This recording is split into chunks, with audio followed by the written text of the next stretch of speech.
আসসালামু আলাইকুম to all of my lovely viewers from my channel ক্লিমস অফ ইজা।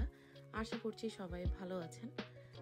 তো এই প্রথমবারের মতো আমি আজকে রান্না করছি কচুরমুখী, স্টার্চি রুট। আমি আগে কখনো রান্না করি নাই, যদিও আমি অনেক রেসিপি দেখেছি যে ইলিশ কিংবা চিংড়ি দিয়ে এই কচুরমুখীটা রান্না করে।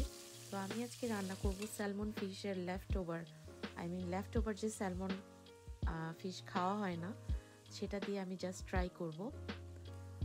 আশা করি রেসিপিটা আপনাদের ভালো লাগবে।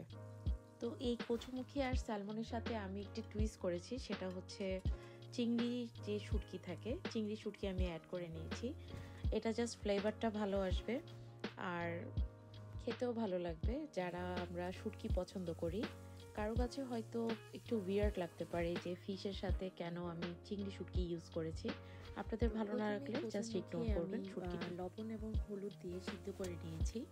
এরপরে আমি গ্রেভির জন্য অলিভ অয়েল ইউজ করেছি, একটু কিউমিন অ্যান্ড দেন পেঁয়াজ, অল্প একটু আদা আর রসুন আমি ইউজ করে নিয়েছি।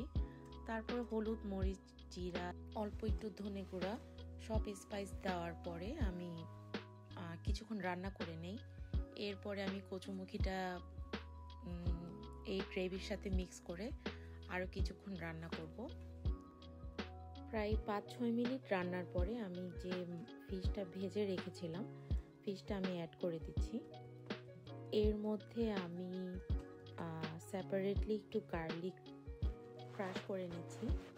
তো সেপারেট প্যানে আমি একটু মাস্টার্ড অয়েল দিয়ে তারপর আমি গার্লিকটা একটু ফ্রাই করে নিব, আর সাথে একটু আমি শুকনো মরিচ অ্যাড করে নিচ্ছি। তো রান্নার শেষের দিকে আমি এই ফ্রাইং অয়েলটা অ্যাড করে দেব। তো আমি আগে কখনোই রান্না করি নাই এই কচুমুখিটা, এই ফার্স্ট টাইম আমি রান্না করছি। একটা সময় দেখা যেত আমি এই খাবারটাই খুব অপছন্দ করতাম, বাট এখন রান্না করি। রান্না করতে আসলে ভালো লাগে। এখন দেখা যায় চয়েস অনেকখানি চেঞ্জ হয়ে গিয়েছে। আগে যে এই খাবারগুলো খেতে ইচ্ছা করতো না, বাট এখন খাওয়া হয়। খুব ছোট্ট একটা রান্নার গ্লিমস আপনাদের সাথে শেয়ার করেছি।